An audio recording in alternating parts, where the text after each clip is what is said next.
Tickled Media behind the AsianParent.com and AsianMoneyGuide.com. Her company reaches over 12 million women monthly across Southeast Asia. CPT, LBC, yeah, we hooking back up. And when they bang this She will in the club, moderate the baby, dialogue with Indonesia's very own Teresa Condicion. Sorry if I'm saying that wrong. Co-founder and COO and CDO of Snapcart. Keep those questions coming on side if you guys have not asked any questions. Step up in this motherfucker just to swing in my hair. Hello. Testing. Yes. Good afternoon. Good morning, everyone. Good morning. How's everyone doing this morning? Good? So this is going to be a really interesting panel, besides the fact that, we're two women and we're not really in e-commerce, but we're going to be giving you our thoughts and our opinion on the e-commerce market, as well as what it's like to be a woman in tech and a woman who's playing around the e-commerce domain. So my name's Roshni, and I'm the CEO and founder of my own startup as well called Tickled Media. So Tickled Media is the largest women network and publisher. So we reach around 14 million women across 14 countries in Asia. But we run the largest mom website called The Asian Parent.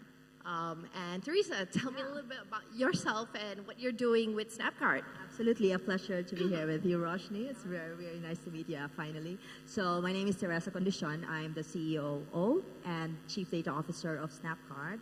Basically, Snapcart gives users cash back for snapping a receipt, which we then scrape and obtain the information from that receipt to enable our clients to learn better about their shoppers and their customers. You got me at cashback. What do you mean by cashback for snapping a receipt?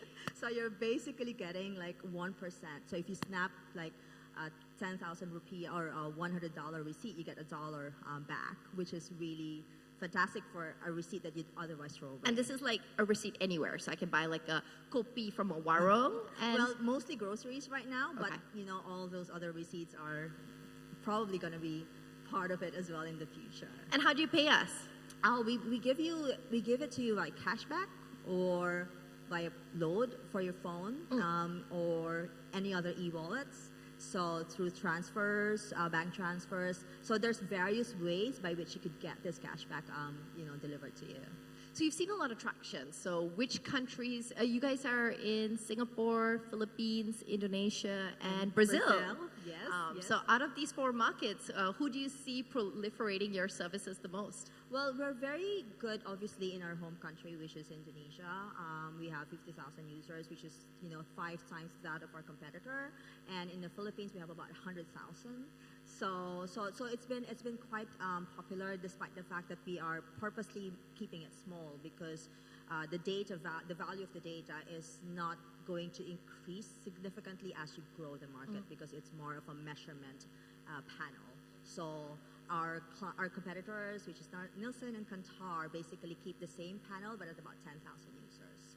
So you're like a market research company on steroids. Absolutely. So we're basically able to understand how shoppers shop a brand. We provide brands with information about, are those people who saw your advertising on Facebook, did they eventually buy you? So an attribution, which is obviously not available in anywhere right now, or a simple ability to understand, I bought the Pantene last time, and then now I bought Sunsilk. How many of those people are switching from your brand to the other, or how effective is your promotion? I brought a promotion in Indomart last month, and I grew the user base by about 2 times. Right? So these things are very difficult to get at this time.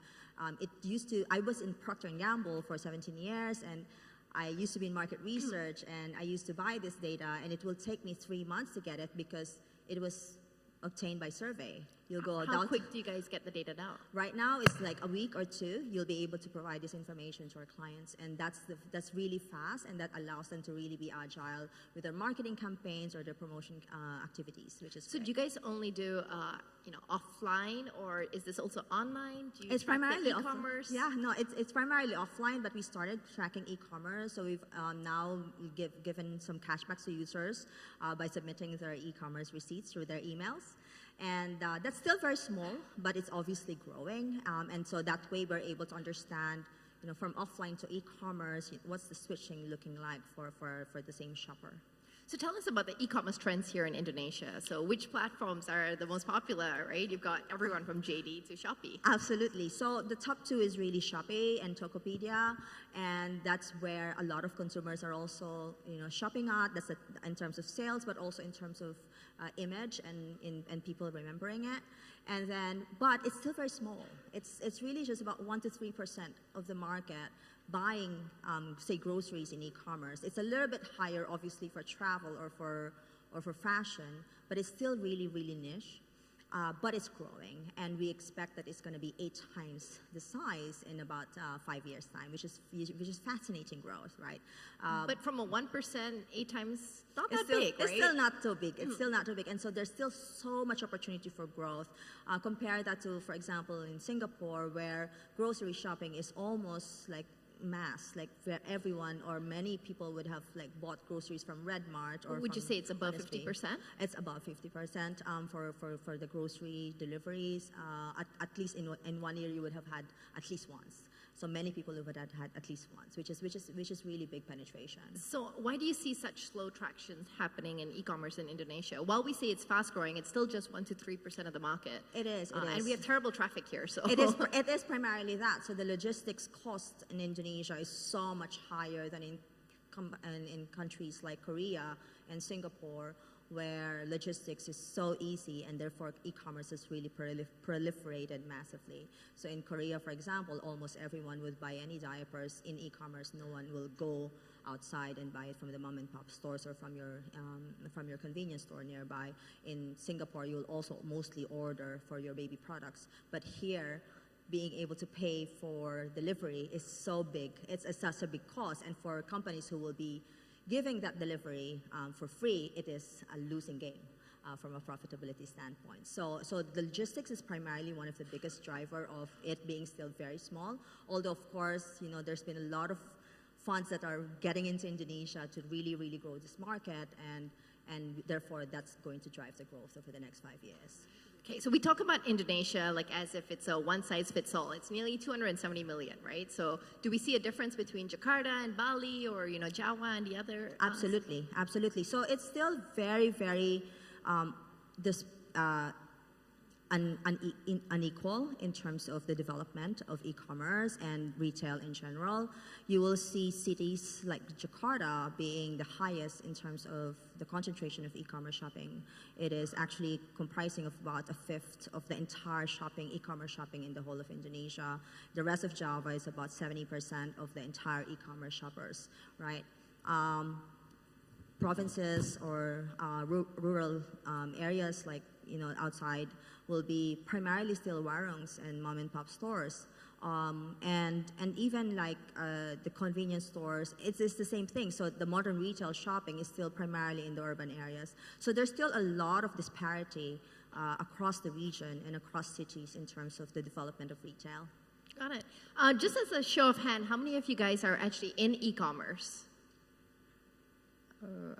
I'll do 1, 2. Like, wow. Okay. And how many here are entrepreneurs? VCs or investors? Okay. And so everyone else, you guys want to get into entrepreneurship, or you're working in a tech startup? Both? Okay. Got it. Just want to have a good understanding of the audience. So not very many e-commerce players here. So Not yet. Yeah, it's a good opportunity for entry. Exactly. So for people who want to get into e-commerce, right, or they want to start selling products, would you advise them to go online or offline? I think at this point it's still both. You want to have a presence offline. A lot of people want a familiarity of offline, but online is obviously growing very fast, and that's where the future is going to go. It's going to be slow. And you'll need to have a lot of money to make it work because of the logistics sides of this, but yeah. And is there any specific category where Indonesians are buying a lot of products? Absolutely. It's a lot of digital products, the gadgets, the fashion, of course, airfares and all that are all online, but these are the biggest ones. Baby products are also there and very fast growing. So these are the groceries, the fresh food, Probably not.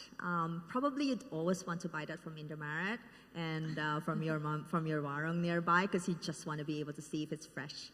Or cigarettes, for example, you want to be able to buy that from your nearby shop. So I'm now going to talk to you about security. So Absolutely. your platform pays people for submitting receipts. Now, if I needed to make an extra $100 this month, I'm just going to sit there on Photoshop and fake receipts and send it to you. Absolutely. How do you detect it? So one of the things that's probably not very obvious is that we're actually a very heavy tech company, and we are building a lot of AI. So one of the first things that we did when we started the company is hire a very, very good data scientists. I work on the data side of things, and I've been in analytics for the last 10 years. I started doing machine learning 10 years ago when it was just called data mining, and when neural networks was still single node, run in a single machine for 2 days straight because it was so slow. So we've been building fraud analytics since day one because we don't want to spend so much on cashback that is not real, and it dirties our data that we can't really sell it. So when we first started, 20% of our cashback belongs to about 1% of users, and that's because of the same scenario. They were just snapping receipts after receipts. But what you realize is that the bigger your data is, the better it is able to identify anomalies.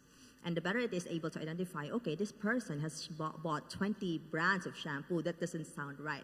Or this person has bought from the same shop like 5 receipts in a row. And so abnormal shopping behaviors are not accepted in our platform. And we are able to put fraud analytics in place in order to do that. Got it. And so now I'm going to talk a little bit about your background. So you have a very interesting background. You started as a chemical engineer. Yes, I did. And now you're doing market research and marketing. How does the two compute? Do you regret studying chemical engineering? No, I love engineering. I love all the maths that I learned, and I've always loved mathematics.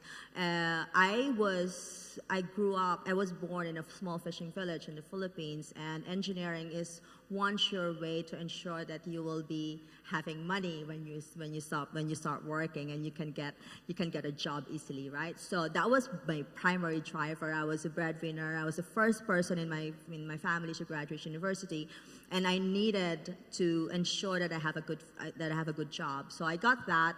I got into P&G as an R&D professional, as an R&D talent, because of my background, which is great. That was like life-changing for me. And then when I was there for a couple of years, they were good, and they were such a good employer to give me enough money to basically pay my family's bills. I started looking around and said, okay, that marketing, that sales team seems to be having a lot of fun, and they're doing a lot of data analytics. And so I said, can I please go there? I really, really want to do that. And so I went there because that's where all the action seems to be. And I've never looked back since then. So I've now been on data for the last 20 years and have now moved more and more towards data science and AI, which is great. So working in a big company like a P&G or a Unilever and then starting up your own thing, how was the switch? How was the transition? It was very scary. So, you work your ass off getting into a stable job like P&G in order to basically get able to basically get security for your family, and then suddenly after getting that security, you're going to throw it all away. So it sounded really, really crazy, but I knew I had to do it. I had so much passion for driving this industry forward. I've been seeing the growth of big data and in places like Amazon, Netflix, and it was just so crazy that after so many years, retail offline is still based on surveys, and said, it's going to change. I know it's going to change. Everything is changing at this point, but will I be just observing that change, or should I be part of that change? And I really wanted to be a part of that change. Nice. So there you go. So I knew I had to do it. So when we talk about change, we're going to spend about a minute and talk about the change that's happening in our environment and in our industry, which is more women empowerment, more women-led companies, a lot of #MeToo scandals. So I'm not going to ask you if you've ever been part of a Me Too scandal, but I am going to talk about a topic that I don't think a lot of people talk about, which is moms at work. Mm-hmm. So you're a mom, I'm a mom. We both run companies, we both travel like crazy. Yes. How do you manage? It's not easy, and I will be lying if I say it's easy. It's been very, very hard being able to balance. And there are unique challenges of a mom when you're in this world. You know, the very usual question, the first thing that you get asked when you go into a meeting is, who's taking care of your children back home? And it's like, at first Hashtag the milkman. so it's like, at first I was feeling a little bit, well, actually very, very upset by that. And, you know, you're already feeling guilty and it doesn't help at all. But then I started realizing, actually, the dads don't get asked that question. And why? And why do I have to keep on answering this question? And I don't want to answer this question anymore. So I'm very lucky because I have a husband who's been extremely supportive and is very happy to take the equal parenting role. And I think it's great that he does that because it's a joy to be a parent. But until the time that, I think what we need to recognize is that moms and dads are finding it difficult and is finding it difficult to leave children at home. You don't have to specially ask a woman that. And So tip to the VCs here, right? If you meet a woman founder, don't ask her that question. And if you meet a male founder, ask him that question. Absolutely, absolutely. So yeah, so there's a lot of challenges. It's obviously a balancing act. But I think, you know, the last time my son said, I was at school and we were being asked, what does your mom do? And many of them started saying, you know, some of them don't work, some of them do work, which is fine. But he said, my mom builds AI, and he was so proud of it. And I think there is always some benefit to it. And it's different choices, different women, but I do feel that, you know, it's something to celebrate as well. Fantastic. We're going to go to the questions here. So we have, how does Snapcart plan to monetize the user data that you have stored till now and make the model profitable? So is it a profitable model yet?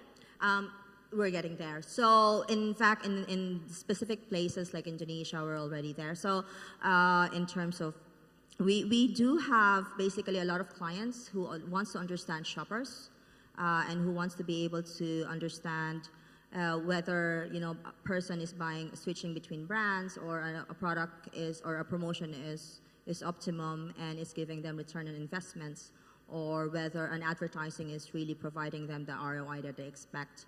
And Snapcart right now is the only one to be able to do that. So we provide subscriptions to our clients, P&G, Unilever, L'Oreal, you know, all the big big FMCGs, to allow them to really read their data much faster than ever before and much more complete than ever before. So that is the monetization model, and that's the first start of monetization model. But having offline data and profile data at a user level is so rich that it actually can span beyond FMCG. You're talking about credit scoring in the future. You're talking about, you know, attribution, banking, etc. There's so much to. And we were talking about media attribution as well, right? Absolutely, absolutely. So we work with companies like, you know, InMobi, for example, or other publishers, big publishers, to stitch data with our purchase data at a user level and understand those people who saw this advertising, did they eventually buy? And that is the holy grail. I worked so long to try to find that information in P&G, and I couldn't. And it's still non-existent right now. Okay, we're going to go to this one because it's moms again. And in your opinion, what are the key touch points where a brand could engage moms in Indonesia today? Now, of course, the first key touch point should be the Asian parent, where we have 4 million monthly users in Indonesia. But besides the Asian parent, where do? Yeah, so moms they're definitely online. Right? The Indonesians are getting more and more digital savvy. Pretty much everyone is on Facebook. So social media is a very, very big touch point. And in fact, I think even e-commerce, the first path to e-commerce is through social media. The first selling on e-commerce is through social media. So social media is there. TV is still very big. So people are still watching very heavy TV, so that's still a touch point. Of course, in-store, a lot of people shop in-store very, very frequently in Indonesia, unlike in other markets where it's still once a week, once a month. Here, it's really still almost every other day. So those are the very big touch points that we need to think about when we want to shop, when we want to attract the moms.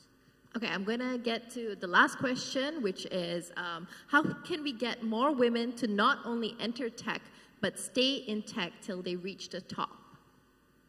That's a great question. I think I think there's a lot of support systems that women need because it is currently a little bit skewed towards men, and I think there's all those questions around how do we support moms, for example, and ensure that we don't drive the guilt, for example, or how do we ensure that the stereotypes are are removed and that they don't have to prove themselves in order to be seen as capable versus a man who already is assumed credible and capable, right? So I think some of the support systems, some of the stereotypes, and really being able to create an environment where women feel empowered will be very, very helpful for them to enter tech and stay in tech.